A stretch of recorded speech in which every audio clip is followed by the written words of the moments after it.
ಕುರುಡನಣ್ಣ ನನ್ನ ಬದುಕು ಕೆಟ್ಟದಣ್ಣ. ಹುಟ್ಟು ಕುರುಡನಣ್ಣ ನನ್ನ ಬದುಕು ಕೆಟ್ಟದಣ್ಣ. ಬೆಳಕು ತುಂಬಿದ ಜಗದಲ್ಲಿ ನನ್ನ ಬಾಳು ಕತ್ತಲಣ್ಣ. ಬೆಳಕು ತುಂಬಿದ ಜಗದಲ್ಲಿ ನನ್ನ ಬಾಳು ಕತ್ತಲಣ್ಣ. ಏ ಮಾಲ್ತಿಮಯ್ಯ, ಏನಪ್ಪ ಇಷ್ಟು ಅಳ್ತಿದೀಯಲ್ಲಪ್ಪ? ನಿನಗೆ ಹುಟ್ಟಿದಿಂದಲೂ ಕಣ್ ಕಾಣಿಸಲ್ವಲ್ಲ, ಈಗ ಯಾಕಪ್ಪ ಇಷ್ಟೊಂದು ದುಃಖ ಪಡ್ತಿದ್ಯಾ? ಪಾಪ ಬಾ, ನನ್ನ ಹತ್ರ ಹೇಳಿ ಬಾ, ಏನಾಯ್ತು?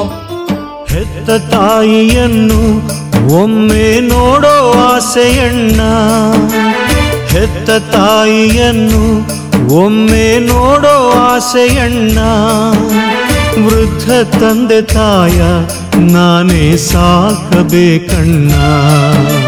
ವೃದ್ಧ ತಂದೆ ತಾಯ ನಾನೇ ಸಾಕಬೇಕಣ್ಣ. ಕಣ್ಣು ಇದ್ದರೆ ದುಡಿದು ಸಾಕುತ್ತಿದ್ದೆ ಹುಟ್ಟು ಕುರುಡನಣ್ಣ. ಕಣ್ಣು ಇದ್ದರೆ ದುಡಿದು ಸಾಕುತ್ತಿದ್ದೆ ಹುಟ್ಟು ಕುರುಡನಣ್ಣ. ದಾನ ಮಾಡಿ ನನ್ನ ಹಸಿವ ನೀಗಿಸಿರಿ ಪುಣ್ಯವು ನಿಮಗಣ್ಣ. ಅಣ್ಣ ದಾನ ಮಾಡಿರಣ್ಣ, ಅಣ್ಣ ದಾನ ಮಾಡಿರಣ್ಣ. ಸರಿಪಾ ಮಾಲ್ತಿಮಯ್ಯ, ನಂಗೆ ಅರ್ಥ ಆಗ್ತಿದೆ ಬಿಡು, ಅಳ್ಬೇಡ. ನಿನ್ಗಿವತ್ತು ಒಳ್ಳೆ ದಿನ ಅನ್ಕೋ, ಅದೃಷ್ಟನೇ ಅನ್ಕೋ ನಿನ್ಗಿವತ್ತು. ನಮ್ಮ ಪಕ್ಕದೂರಿಗೆ ಯೇಸು ಬಂದಿದ್ದಾರೆ. ಯೇಸುನ? ಅದ್ಯಾರಪ್ಪ? ಅವರಿಂದ ನನಗೆ ಹೇಗಪ್ಪ ಸೌಖ್ಯ ಸಿಗುತ್ತೆ? ಅವರಿಂದ ಹೇಗೆ ಸೌಖ್ಯ ಸಿಗುತ್ತಾ? ಯೇಸು ಮತ್ತು ಅವರು ಮಾಡಿರುವ ಅದ್ಭುತದ ಕಾರ್ಯದ ಬಗ್ಗೆ ನಿನ್ಗೆ ಹೇಳ್ತೀನಿ ಬಾ. ಸುಮಾರು 30 ವರ್ಷಗಳ ಮುಂಚೆ ನಜರೇತ್ ಎಂಬ ಊರಿನಲ್ಲಿ ಯೋಸೇಫ ಎಂಬುವವನಿಗೆ ನಿಶ್ಚಯ ಮಾಡಲ್ಪಟ್ಟ ಮರಿಯಳೆಂಬ ಕನ್ಯೆಯ ಬಳಿಗೆ ದೇವರು ದೇವದೂತನಾದ ಗೇಬ್ರಿಯೇಲನನ್ನು ಕಳುಹಿಸಿದನು.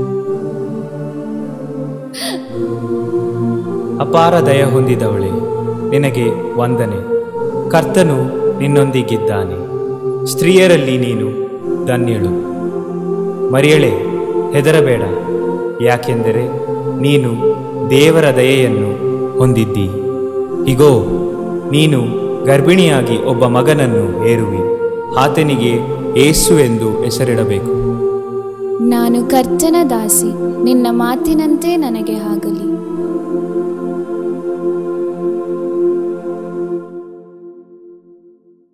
ಇದಾದ ನಂತರ ಮರಿಯಳಿಗೆ ಒಂದು ಮಗು ಹುಟ್ಟುತ್ತದೆ. ಆ ಮಗುವಿಗೆ ಅವರು ಯೇಸು ಎಂದು ಹೆಸರಿಡುತ್ತಾರೆ.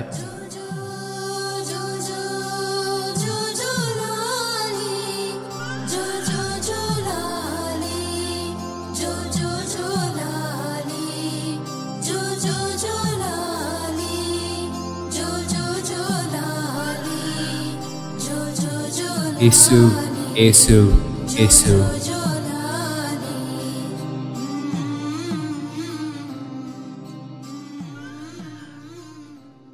ನಂತರ ಈ ಯೇಸು ಜ್ಞಾನದಲ್ಲಿಯೂ ದೈಹಿಕವಾಗಿಯೂ ದೇವರ ಮತ್ತು ಮನುಷ್ಯರ ದಯೆಯಲ್ಲಿಯೂ ಬೆಳೆದನು. ಒಮ್ಮೆ ಯೇಸು ಮತ್ತು ಆತನ ಸಂಗಡಿಗರು ಗದರೇನ ಎಂಬ ಊರಿಗೆ ಹೋದರು. ಆಗ ಅಲ್ಲಿ ಬಹು ಕಾಲದಿಂದ ದೆವ್ವಗಳು ಹಿಡಿದು ಬಟ್ಟೆ ಧರಿಸಿಕೊಳ್ಳದೆಯೂ ಯಾವ ಮನೆಯಲ್ಲಿ ವಾಸಿಸದೆಯೂ ಸಮಾಧಿಗಳಲ್ಲಿ ಇದ್ದ ಒಬ್ಬ ಮನುಷ್ಯನು ಪಟ್ಟಣದೊಳಗಿಂದ ಹೊರಗೆ ಬಂದು ಅಲ್ಲಿ ಯೇಸುವನ್ನು ಸಂಧಿಸಿದನು.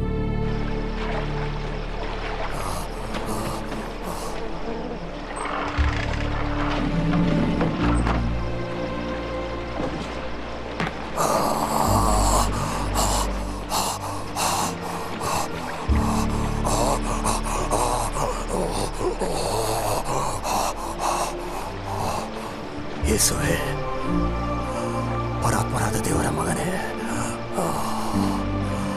ನನಗೊಡವೆ ನಿನಗೇಕೆ ಬೇಕು?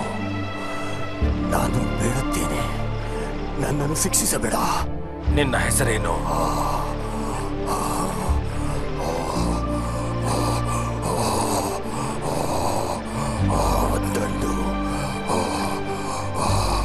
ನಾವು ಬೇಡುತ್ತೇವೆ,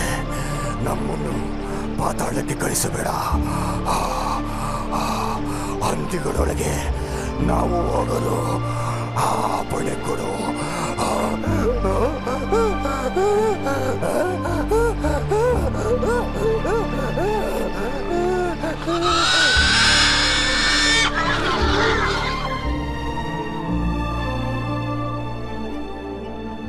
ನೀನು ಹೋಗುವಲ್ಲೆಲ್ಲ ನಾನು ನಿನ್ನ ಹಿಂದೆ ಬರಲು ಅಪ್ಪಣೆ ಕೊಡು. ಮನೆಗೆ ಹಿಂದಿರುಗು ಮತ್ತು ದೇವರು ನಿನಗೆ ಮಾಡಿದ್ದನ್ನು ತಿಳಿಸು. ಯೇಸು ತಿರುಗಿ ಆಚೆ ದಡಕ್ಕೆ ಹೋದಾಗ ಬಹಳ ಜನರು ಆತನ ಬಳಿಗೆ ಕೂಡಿ ಬಂದರು.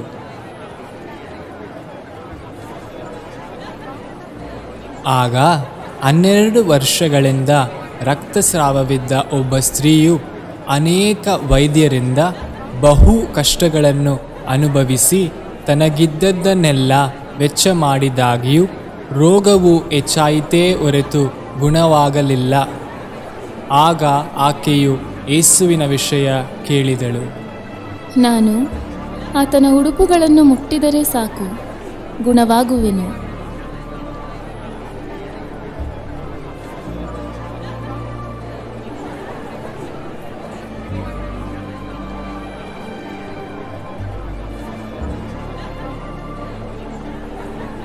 ನನ್ನ ಉಡುಪುಗಳನ್ನು ಮುಟ್ಟಿದವರಾರು?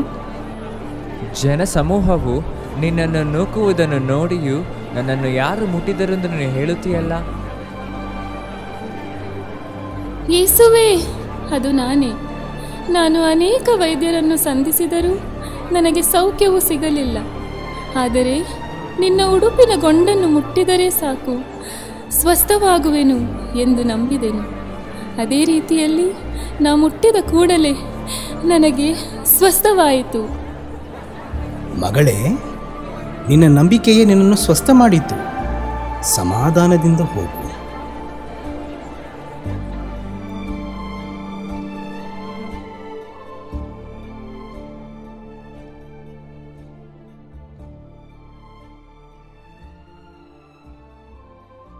ಇದಾದ ಅನೇಕ ದಿವಸಗಳ ನಂತರ ಮರಿಯಳ ಮತ್ತು ಆಕೆಯ ಸಹೋದರಿಯಾದ ಮಾರ್ತಳ ಊರಾದ ಬೆತಾನ್ಯದಲ್ಲಿ ಲಾಜರ್ ಎಂಬ ಒಬ್ಬನು ಅಸ್ವಸ್ಥನಾಗಿ ಸತ್ತು ಹೋದನು. 3 ದಿವಸಗಳ ನಂತರ ಯೇಸು ಇದನ್ನು ತಿಳಿದು ಅವನ ಸಂಗಡಿಗರ ಜೊತೆ ಬೆತಾನ್ಯಕ್ಕೆ ಬಂದರು. ಅಲ್ಲಿ ಬಂದಾಗ, ಕರ್ತನೇ, ನೀನು ಇಲ್ಲಿ ಇರುತ್ತಿದ್ದರೆ ನನ್ನ ಸಹೋದರನು ಸಾಯುತ್ತಿರಲಿಲ್ಲ. ಆದರೆ ಈಗಲೂ ಸಹ ನೀನು ದೇವರಿಂದ ಏನು ಕೇಳಿಕೊಳ್ಳುತ್ತೀಯೋ ದೇವರು ಅದನ್ನು ಕೊಡುತ್ತಾನೆಂದು ನಾನು ಬಲ್ಲೆನು. ನಿನ್ನ ಸಹೋದರನು ಎದ್ದೇಳುವನು. ನಾನೇ ಪುನರುತ್ಥಾನವೂ ಜೀವವೂ ಆಗಿದ್ದೇನೆ. ನನ್ನಲ್ಲಿ ನಂಬಿಕೆ ಇಡುವವನು ಸತ್ತರೂ ಬದುಕುವನು. ಯಾವನಾದರೂ ಬದುಕುತ್ತಾ ನನ್ನಲ್ಲಿ ನಂಬಿಕೆ ಇಡುವುದಾದರೆ ಅವನು ಎಂದಿಗೂ ಸಾಯುವುದಿಲ್ಲ. ಇದನ್ನು ನೀನು ನಂಬುತ್ತೀಯೋ? ಹೌದು ಕರ್ತನೆ, ಲೋಕಕ್ಕೆ ಬರಬೇಕಾದ ದೇವರ ಮಗನಾದ ಕ್ರಿಸ್ತನು ನೀನೇ ಎಂದು ನಾನು ನಂಬುತ್ತೇನೆ. ಆ ಕಲ್ಲನ್ನು ತೆಗೆದುಹಾಕಿರಿ. ಕರ್ತನೇ, ಇಷ್ಟರೊಳಗೆ ಅವನು ನಾರುತ್ತಿರುತ್ತಾನೆ, ಯಾಕೆಂದರೆ ಅವನು ಸತ್ತು 4 ದಿನಗಳಾಗಿವೆ. ನೀನು ನಂಬುವುದಾದರೆ ದೇವರ ಮಹಿಮೆಯನ್ನು ನೋಡುವಿ ಎಂದು ನಾನು ನಿನಗೆ ಹೇಳಲಿಲ್ಲವೇ? ಲಾಜರನೇ, ಹೊರಗೆ ಬಾ.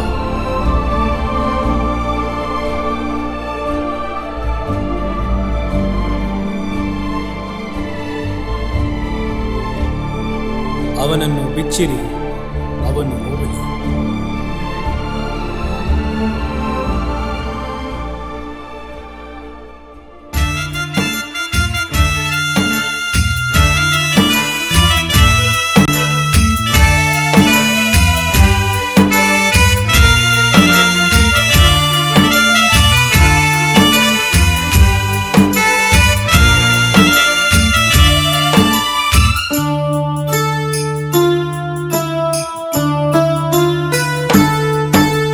ನೊಂದ ಬಾಳಿನಲ್ಲಿ ಹರುಷದ ವಾರ್ತೆ ಕೇಳಿ ಬಂತ. ನೊಂದ ಬಾಳಿನಲ್ಲಿ ಹರುಷದ ವಾರ್ತೆ ಕೇಳಿ ಬಂತ, ಸೌಖ್ಯ ಕೊಡುವ ದೇವ ಧರೆಗೆ ಇಳಿದು ಬಂದನಂತ. ಸೌಖ್ಯ ಕೊಡುವ ದೇವ ಧರೆಗೆ ಇಳಿದು ಬಂದನಂತ. ಸತ್ತ ಲಾಜರಿಗೆ ಜೀವ ಕೊಟ್ಟ ಬಾ ಯೇಸು ದೇವನಂತ. ಸತ್ತ ಲಾಜರಿಗೆ ಜೀವ ಕೊಟ್ಟ ಬಾ ಯೇಸು ದೇವನಂತ.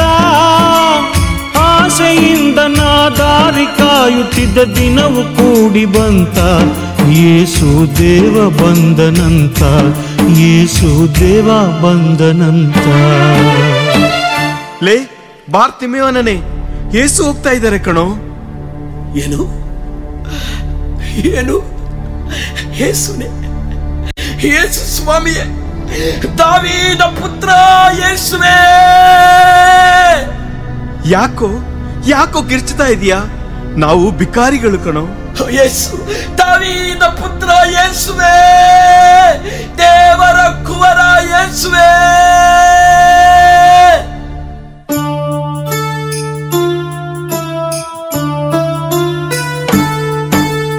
ನೊಂದ ಕೂಗ ಕೇಳಿ ಯೇಸು ಅಲ್ಲೇ ನಿಂತರಣ್ಣ. ನೊಂದ ಕೂಗ ಕೇಳಿ ಯೇಸು ಅಲ್ಲೇ ನಿಂತರಣ್ಣ. ಕರುಣೆಯಿಂದ ದೇವ ನನ್ನ ಬಳಿಗೆ ಕರೆದರಣ್ಣ. ಕರುಣೆಯಿಂದ ದೇವ ನನ್ನ ಬಳಿಗೆ ಕರೆದರಣ್ಣ.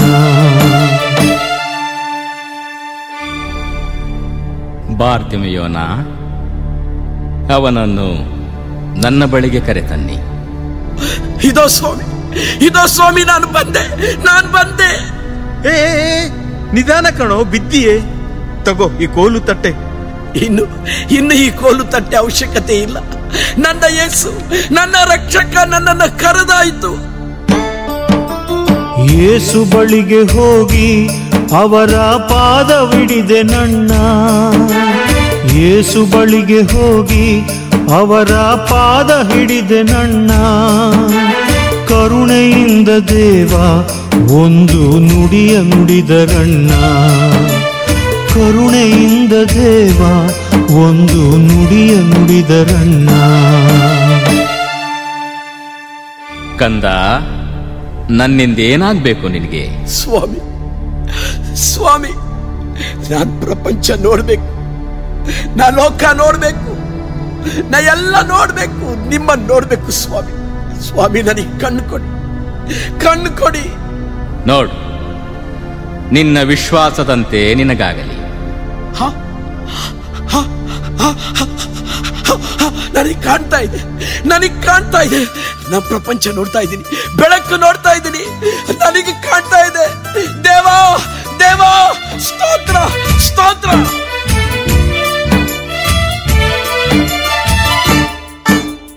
ಕಣ್ಣು ಕೊಟ್ಟ ದೇವ ನಿಮಗೆ ಕೋಟಿ ಕೋಟಿ ಸ್ತೋತ್ರ. ಕಣ್ಣು ಕೊಟ್ಟ ದೇವ ನಿಮಗೆ ಕೋಟಿ ಕೋಟಿ ಸ್ತೋತ್ರ. ಜೀವಮಾನವೆಲ್ಲ ಸಾರುವೆ ನಿಮ್ಮ ಮಹಿಮೆಯನ್ನ.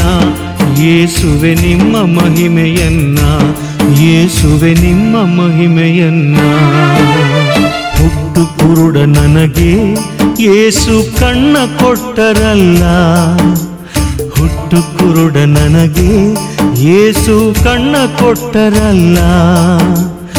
ഇരുಳು ತುಂಬಿದ ಜಗದಲ್ಲಿ ಬೆಳಕಾಗಿ ಬಂದರಲ್ಲ.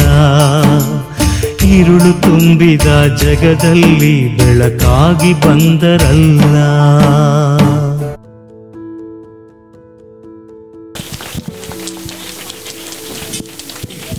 ಧನ್ಯವಾದಗಳು. ಬಹಳ ಅದ್ಭುತವಾಗಿ ನಡೆಸಿಕೊಟ್ಟಂಥ ಕೋರಮಂಗಲ ತಂಡದ ಎಲ್ಲರಿಗೂ ಧನ್ಯವಾದಗಳನ್ನು ಮತ್ತೊಮ್ಮೆ ಜೋರಾಗಿ ಚಪ್ಪಾಳೆ ತಟ್ಟುವುದರ ಮೂಲಕ ಯೇಸು ಕ್ರಿಸ್ತನ 5 ಅದ್ಭುತಗಳನ್ನು ಸ್ಪಷ್ಟವಾಗಿ ತೋರಿಸಿದಂಥ, ಕುರುಡರಿಗೆ ಕಣ್ಣು ಕೊಟ್ಟಂಥ ದೇವರು, ರೋಗಿಗಳನ್ನು ಸ್ವಸ್ಥಪಡಿಸಿದಂಥವರು, ಸತ್ತ ಲಾಜರನನ್ನು ಎಬ್ಬಿಸಿದಂಥ ದೇವರು ಆತನೊಬ್ಬನೇ ಕರ್ತನಾದ ಯೇಸು ಕ್ರಿಸ್ತನು. ನಮ್ಮಲ್ಲಿಯೂ ನಿಮ್ಮಲ್ಲಿ ಇರುವಾತ